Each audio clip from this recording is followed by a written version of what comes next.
E vamos lá. Bom, hoje é a última aula, para a alegria de todo mundo, né? A gente vai falar de quê? Vai falar de séries temporais, né? A gente fez, essa é a terceira e última aula de séries temporais. A gente vai ver algumas propriedades que acontecem quando algumas hipóteses das séries temporais, né? A gente definiu um conjunto de hipóteses, né?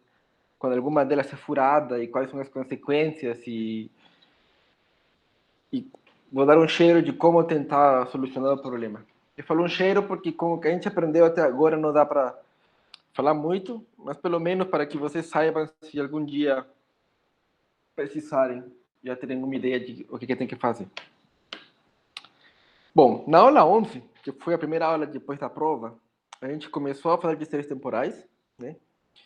E a gente definiu essas hipóteses aqui e falou que sobre as hipóteses 1 até 5, o beta chapéu ele continuava sendo blue, ele é o melhor estimador linear não biasado, né? E se ainda, além das 5 primeiras hipóteses, a gente tinha a hipótese 6, a gente conseguia fazer inferência de forma tranquila, né? Só que a gente viu também que algumas dessas hipóteses poderiam não ser satisfeitas, né? Então, na aula anterior, a gente viu que em grandes amostras, algumas dessas hipóteses elas podem ser modificadas, né? Em algumas partes, a gente relaxa a suposição e a gente ainda tem estimadores de beta, que diz beta chapéu, né? Com algumas boas propriedades, né? Não as mesmas que a gente tinha definido nas hipóteses anteriores, mas ainda assim eram boas propriedades, né?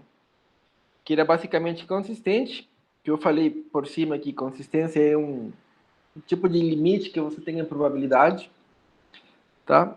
E na amostras grandes a gente tinha normalidade também, né? Só que vejam aqui, ó, a hipótese 4 e a hipótese 5, eles estão falando o quê? A 4 fala de homocerticidade, né? Que para cada tempo t a variância vai ser a mesma. E a 5, basicamente, se você fazer um pouquinho de conta, você vai chegar na correlação, né? A gente fala que a correlação entre o T e o S, né, entre os erros, quando o T e S são diferentes, ela é zero. Só que essas duas hipóteses, na prática, tem várias séries temporais que eles furam essas hipóteses. Né? A gente observa que tem erros correlacionados, a gente não observa de fato, porque o erro nunca observa, mas a gente vê que essas hipóteses não acontecem quando a gente faz um diagnóstico né, com os residuais. E a gente vai ver o que acontece, então, quando os erros são correlacionados e ou eles são heterocidásticos. Tá? Então, em geral, a gente viu o quê, né? Que se os erros eles são correlacionados, né? A gente fazia uma modelagem e no finalzinho a gente fazia um gráfico da função da correlação, a gente esperava que todo mundo estivesse dentro das bandinhas. Se tinha algum que estivesse fora, principalmente os primeiros, né? Quando está por último, a gente ignora, mas os primeiros, se tiver alguns que estiverem fora, esse poderia ser um indicador que a gente especificou não tão certo o modelo, né? A gente poderia estar esquecendo alguma coisa lá na forma funcional, então a gente tinha que voltar à parte de modelagem e ver o que a gente fazia, né? Fazia uma transformação, incluir uma variável nova, fazia, sei lá, uma diferenciação, alguma dessas coisas. Contudo, tem modelos que, mesmo que a gente tenta tudo, né, eles, por natureza, eles apresentam erros que eles são correlacionados. Então, não necessariamente, geralmente, quando acontece isso, porque quando acontece que a autocorrelação está fora das bandinhas, né, geralmente é porque está mal especificado, mas às vezes pode ser que o processo seja dessa forma mesmo. Então, a gente não vai ter como tirar isso aí, porque esse é o processo, vamos falar assim, verdadeiro, né? Então a gente tem que fazer alguma coisa para incluir essa informação no modelo e ou ver se tem uma consequência muito grave, né? Então vamos lá. Bom, sobre as três primeiras hipóteses, né? Os beta-chapéus eles continuam sendo não viasados, quer dizer, esperança de beta-chapéu igual a beta, tá? Então o beta não está sendo afetado, né? Sobre essas três primeiras hipóteses, em grandes amostras, né? O beta-chapéu ele ainda é consistente, quer dizer que aparentemente aqui os betas a gente não está se preocupando com eles não, porque mesmo que temos erros correlacionados, os beta-chapéu eles continuam sendo ou não viasados, né? No caso das hipóteses em amostras pequenas, vamos falar assim, ou consistentes quando as hipóteses em amostras grandes são satisfeitas.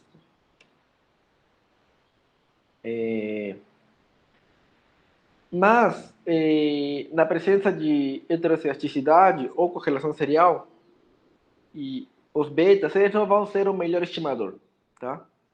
Por quê? Porque os erros padrão obtidos, eles não são mais válidos, né? A gente viu muito que muito problema acontece, principalmente com as variâncias, né? Então, aqui, de novo, afeta a variância.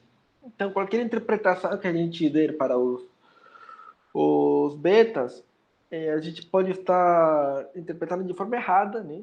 Por exemplo, falando que é significativo quando não é, né? Por quê? Porque os desvios padrão, os desvios padrões estão sendo estimados incorretamente, né?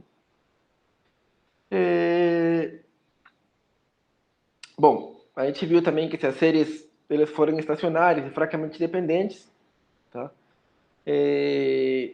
Mesmo na presença de correlação serial, a gente pode confiar nos erros quadrados, tá? Mas se não forem estacionários, ou fracamente dependentes, não. Isso daí é só como uma nota aí. Geralmente, quando a gente trabalha com séries temporais, olha muito pouco os erros quadrados, tá? Mas se alguém gostar muito dele, é isso aí.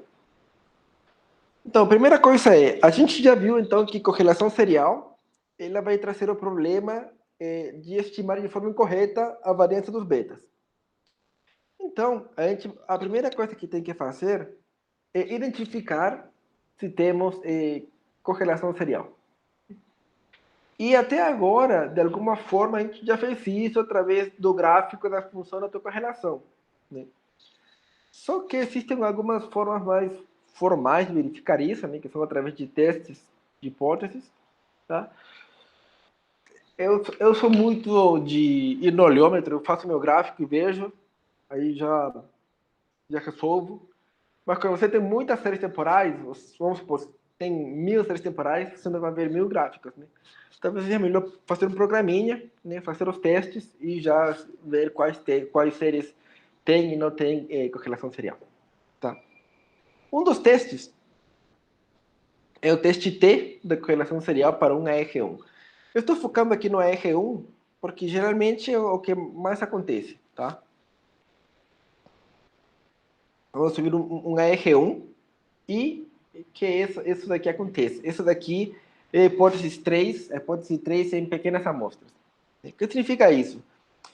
Que a gente não vai incluir variáveis defasadas, da variável dependente no conjunto das variáveis explicativas, né? E bom, vou falar do R1 porque é comum e também porque é bem mais fácil de explicar e, bom, de trabalhar também. Mas nada impede que a gente, seguindo a mesma lógica, consiga testar um AR2, AR3, um AR de ordem P, tá? Então, só lembrando que se UT é um processo AR1, ele tem essa forma aqui, essa cara aqui, com o parâmetro φ sendo menor que 1, né? Para que faça sentido, senão a variância vai ser negativa, tá? E onde esses IT são ID com meia série e variância constante, né? Então, esse é um processo AR1. Então, o que a gente vai fazer? Imaginem que que a gente observa os erros, né? Na prática, a gente não observa, né? Mas vamos supor que a gente observa os erros. Se ele é um AR1, quer dizer que esse φ ele é diferente de zero. Mas se ele não é, quer dizer, se os erros eles não são correlacionados, né? Não há correlação serial, quer dizer que esse φ é zero. Né? Porque quando o φ é zero, o t é igual a εt, e esse εt é uma sequência independente, identicamente distribuída, como eu defini aqui anteriormente. Né? Então, nosso H0 é que não há correlação serial nos erros, ou seja, que nosso φ é igual a zero. Né? Então, como falei, se os erros fossem observados, a gente faz uma regressão como sempre, né? Sem intercepto, logicamente, e a gente faz um teste T para testar o φ. Mas os erros não são observados. Mas a gente pode substituir, em grandes amostras, né? A gente pode substituir esse UT por UT chapéu, que é o residual da sua análise de regressão total, né? Então você vai ter o residual, você vai construir esse modelinho aqui e vai fazer um teste T habitual, né? E aí sim vai verificar, logicamente que estamos assumindo que aqui está acontecendo tudo bonitinho, né? Que esses YT são não correlacionados, homocedáticos e tudo mais, né? Então a gente substitui pelos residuais, trabalha com os residuais, uma regressãozinha, e faz um teste T para testar se esse φ é igual a zero ou não, né? Então isso daí nem vou fazer código, porque basicamente a gente já sabe como fazer isso. Tem outro teste, que talvez seja um teste um pouquinho mais famoso, que é o teste de Durbin-Watson, né? Que ele vai testar a mesma coisa, tá? Se é um AR1, e a estatística de teste é esse DW aí, né? E que é isso aí, dá para mostrar que é aproximadamente igual a 2 vezes 1 menos φ chapéu, né? Quando a gente faz um teste T, né, a gente construi uma estatística T e compara, por exemplo, com um quantio da distribuição T. Né? Quando a gente faz um teste F, a gente construi a estatística F e compara com um quantio da distribuição F. No caso do teste Durbin-Watson, a distribuição dele ela não é tão de forma fechadinha assim, ela depende de muitos fatores, tá? Tamanho da amostra, número de variáveis e tudo mais. Então não é tão direto comparar, tá? Só que, felizmente, o R já faz tudo isso para nós, tá? Ele calcula o p-valor, então a gente já consegue dar uma olhada e rápido se rejeita ou não rejeita H0. Tá? Tem casos que o teste de Durbin-Watson dá inconclusivo, mas eu não vou mencionar, não vou entrar nesse ponto, não. Bom, para fazer o teste de Durbin-Watson, a gente faz o seguinte, né? Eu sou carregado o pacote car, só porque tem esse conjunto de dados, mtcars. E o pacote lmtest, porque ele tem essa função DW, né, Durbin-Watson test. Né? Então a gente ajusta o modelo como sempre. Né? A gente coloca o modelo aqui. Na alternativa coloca bilateral, né? Dos lados. Né? E automaticamente ele faz o teste de Durbin-Watson. A gente não vai se preocupar com pegar os residuais, não. Ele já entra com o objeto do modelo e faz tudo isso para nós. Né? E aqui calcula o p-valor, né? P-valor de 0,02, né? Se a gente utilizasse um nível de significante de 5%, como esse p-valor ele é menor do que 0,05, a gente rejeita H0, né?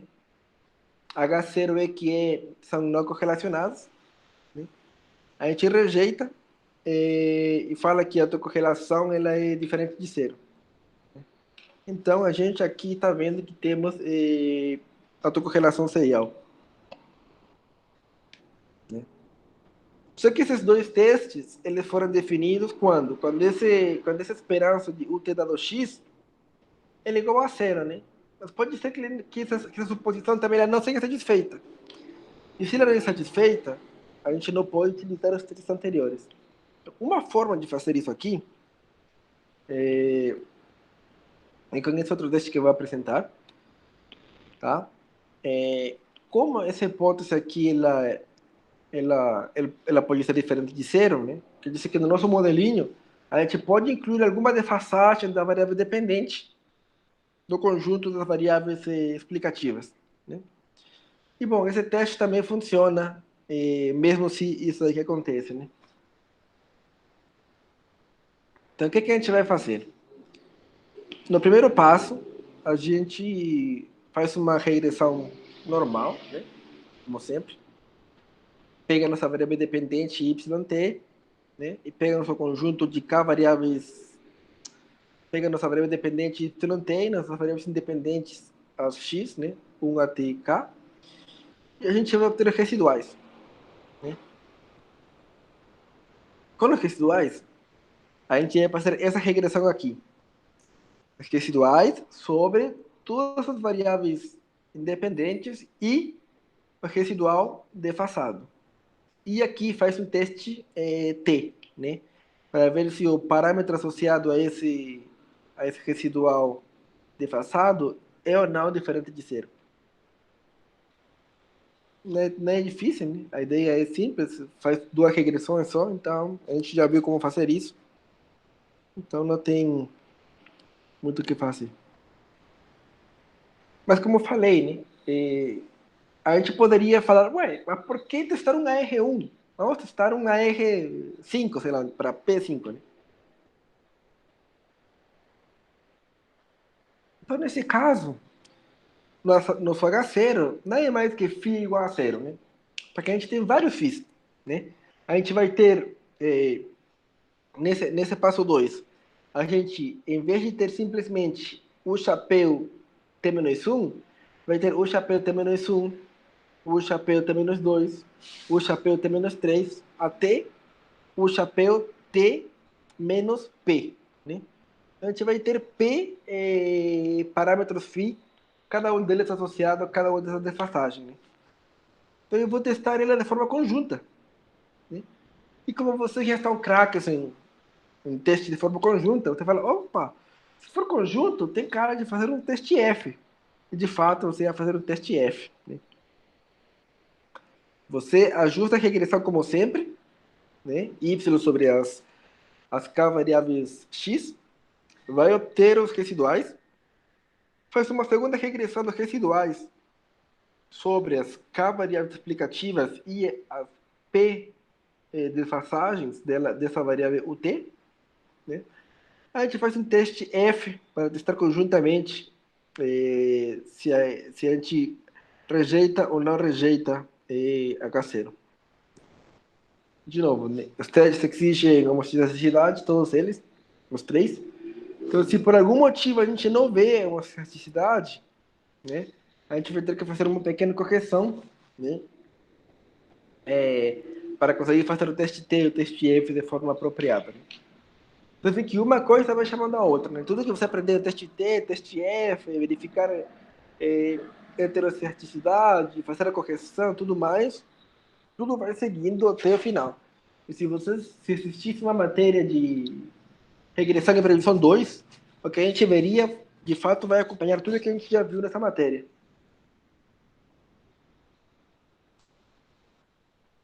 Então, a gente faz esses testes, a gente torce para quê?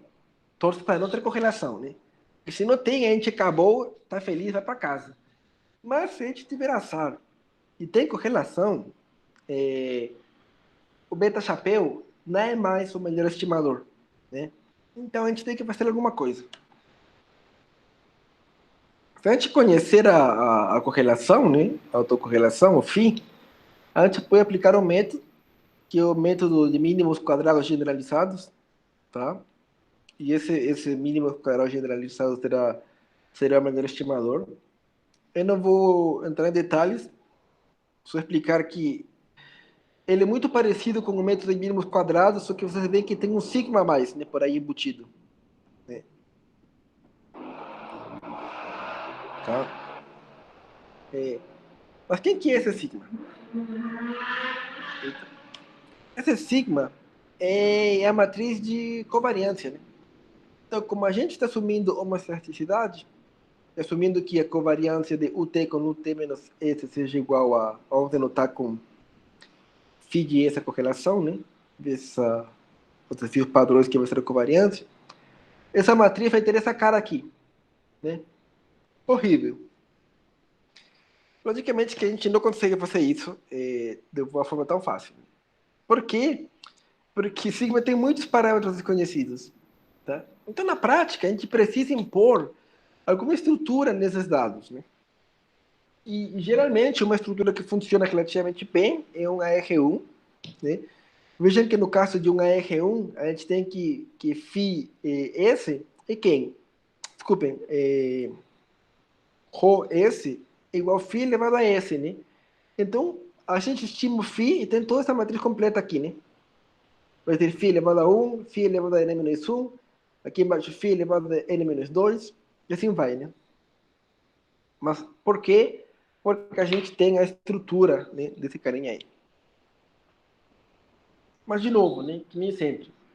Isso se a gente conhecesse o valor de Rho. Mas o valor de Rho, na vida real, ele é desconhecido. Mas a gente pode substituir ele por um estimador consistente dele. Né? E esse método, onde a gente substitui o Rho por um Rho chapéu, que é o estimador, né? Ele é conhecido como mínimos quadrados generalizados factível. Né? Por que factível? Porque ele é factível de fato. Né?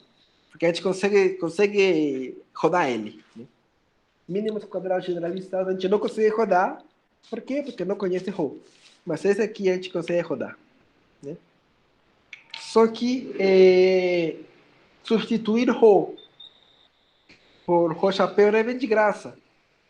Ele vai fazer que o estimador de mínimos quadrados generalizados factíveis ele não seja o melhor estimador, tá? Contudo, ele vai ser melhor do que aquele que a gente obteve pelo método dos mínimos quadrados ordinários. Né? Então vamos ver um exemplo rapidinho. Vamos supor que a gente tem essa regressão aqui. Né? F convict é essa variável dependente, e essas 4 variáveis são nossas variáveis independentes.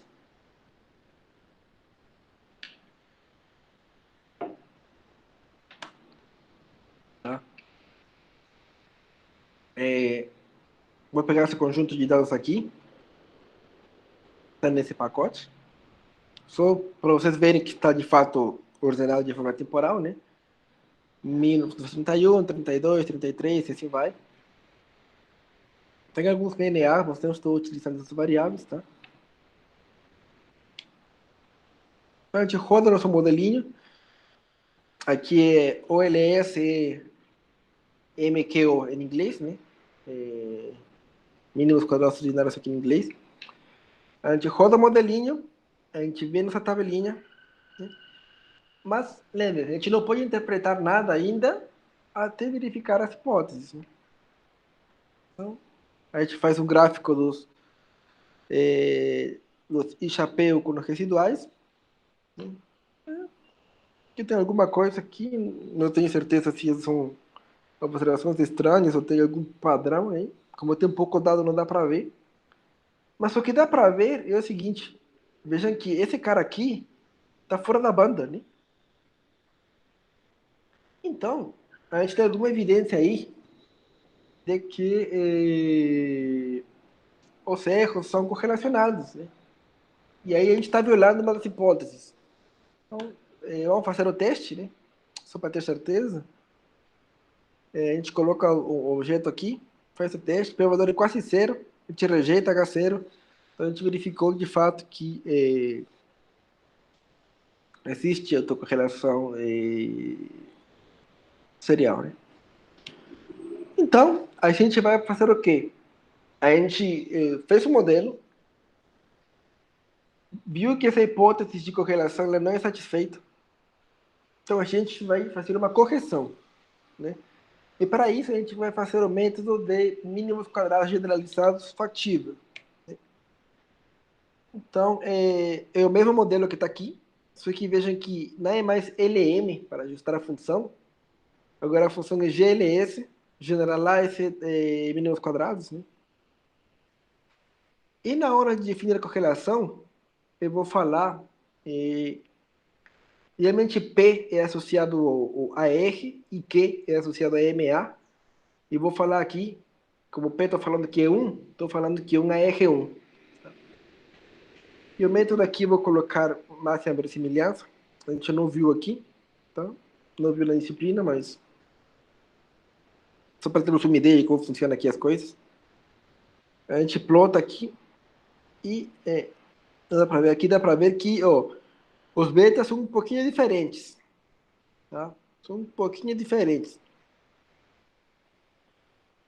Mas aí alguém poderia falar, a Eduarda poderia falar, ô professor, mas por que você fez um AR1? Poderia ser um AR2 também, ou um AR3. E faz sentido, poderia ser um AR2 e um AR3. Então, eu vou criar dois modelos aqui, um com AR2, outro com AR3, e vou fazer os testes. Né? O modelo 1 seria o restrito, né? E o modelo 2 é o restrito, né? O modelo 2 por quê? Porque tem duas passagens, e o modelo 1 que tem uma defasagem. Né? E aqui outro, modelo 3 com o modelo 2, né? O modelo 3 tem 3 defasagens, o modelo 2 tem 2 defasagens. Né? No primeiro eu rejeito H0, no segundo eu não rejeito H0. Né? Então, na verdade, eu estou falando que eu vou escolher um modelo AR2, que ele foi importante. AR2 para um AR3, essa terceira componente não quer dizer nada, então posso eliminá-la. Então, a gente escolhe um AR2. Tá? E vejam que os parâmetros são bem diferentes. O intercepto é bem diferente, né?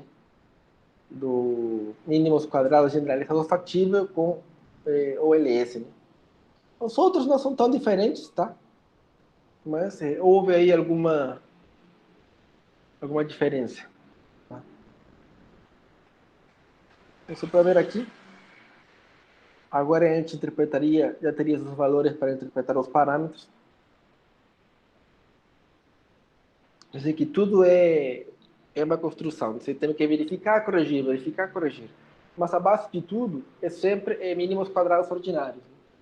No melhor mundo, se ele funciona, ótimo, você vai para casa, né? Mas na vida real é triste, às vezes ele não funciona, então você tem que partir para métodos mais complexos para tentar corrigir esse erro e ter melhores estimativas dos betas, né? E interpretar corretamente os parâmetros. Tá?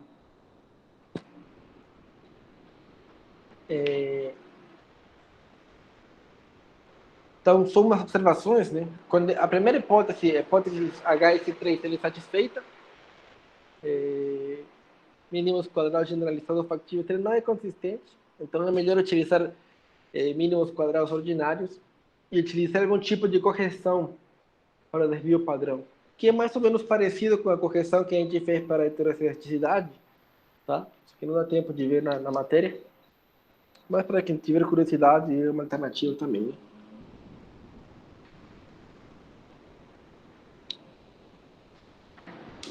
E é isso. Heterocerticidade, a gente já viu isso no caso de corte transversal, mas também acontece em séries temporais, eu diria talvez que em séries temporais aconteça com mais frequência. Então, em geral vai acontecer o mesmo, né?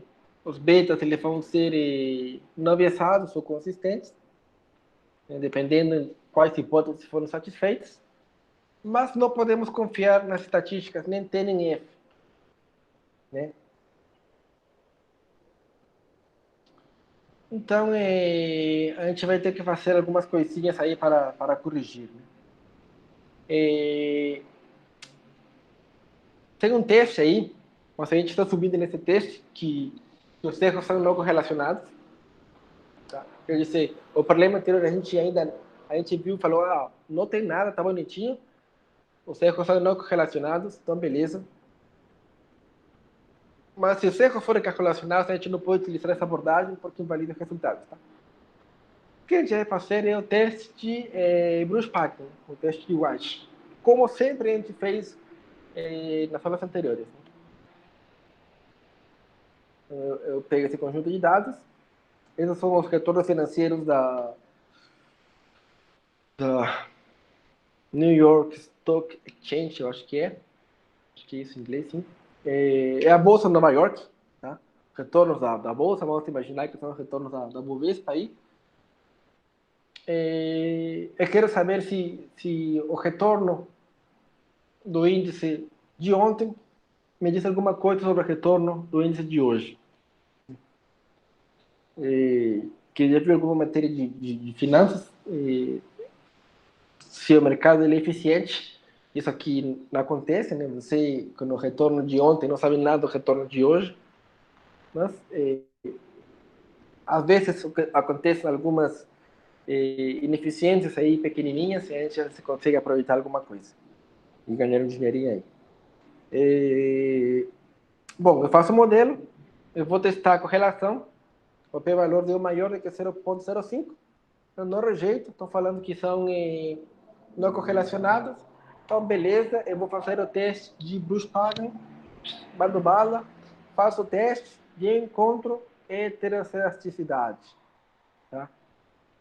Então, falei, tem heterocedasticidade. A gente pode fazer uma correção, como a gente fez no caso de corte transversal. A gente faz uma correçãozinha, né? E depois se interpreta o teste T e o teste F. Outra alternativa é utilizar mínimos quadrados ponderados, que a gente não viu, é uma estratégia diferente. Tá? Eu estou passando aqui algumas coisas para vocês terem noção.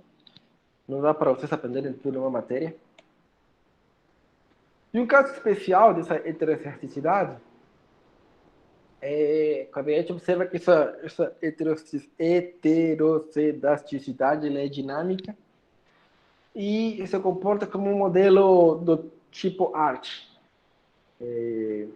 Basicamente, esse ART é heterocedasticidade condicional autorregressiva, né? E foi proposto pelo Prêmio Nobel, o Robert Enke, em 82, tá? Ele é bastante utilizado, tem muita pesquisa nessa área, eu mesmo pesquiso nessa área, tá? O modelo ART1, que o mais famoso, ou mais simples, na verdade, é esse aqui. Vejam que no modelo não é o erro, é o erro ao quadrado. Né? Ele diz que o erro ao quadrado ele vai ser explicado pelo erro ao quadrado de ontem, vamos supor. Né? O erro ao quadrado de hoje vai ser explicado pelo erro ao quadrado de ontem. Logicamente que estou assumindo que esse nu T aqui, ele é zero e não depende dos U. Então, só para mostrar como eu vou ajustar aqui, eu ajustei o modelo que eu tinha, né? Calculei os residuais, chamei de U. Esse comando aqui na segunda linha, dplyr 2.2.leg, é o seguinte, vocês viram que aqui eu não chamei o library, né? O que eu fiz? Eu direto chamei, estou falando, pega a função leg do pacote dplyr, né? Leg vai fazer que está no tempo t, fica agora o tempo t menos 1, né? Eu vou fazer uma defasagem aqui. Então, criei uma nova variável. Aqui simplesmente estou criando os dados que eu quero para fazer minha regressãozinha. O 2, que vai ser o residual ao quadrado. O 2 tracinho 1, que vai ser o residual ao quadrado defasado. Né? Então, a gente vai somando de regressão normalzinha, que nem sempre. A gente faz aqui, vê que de fato o parâmetro associado a esse carinha, ao u quadrado defasado, né? Ele é significativo, né? E ele é grandinho, né? 0,33 é considerável. Então tem um efeito aí, tipo arte. Agora, se a gente tem um erro arte, ele não afeta a consistência do beta, né? Mas por que incluir, então? Se não afeta a consistência do beta dos mínimos quadrados, por que quebrar a cabeça com o modelo arte? Porque eles podem oferecer estimadores que sejam melhores do que o Beta Chapéu, né?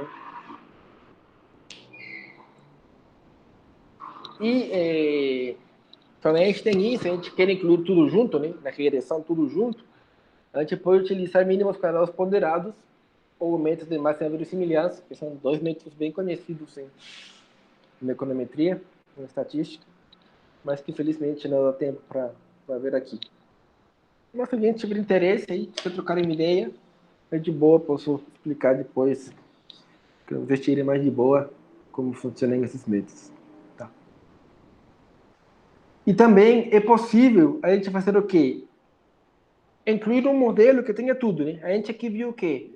Correlação seria por um lado e heterocerticidade pelo outro. Dá para incluir tudo junto também, né? Mas isso daí parece a matéria muita viagem, mas dá para fazer, tá? Tem teoria para fazer. A gente vai ter que estudar um pouquinho mais para fazer isso, mas dá para fazer. E, bom, essa última aula foi baseada no capítulo 12 do livro. Tá? A gente estudou mais de 400 páginas já do livro. E desse material aqui que eu achei na internet, que o link está aqui, é só clicar no link, aí você vai no material. É bem interessante. Já explico como fazer no R. O exemplo que eu peguei ali foi desse material. E deixa eu parar aqui a gravação.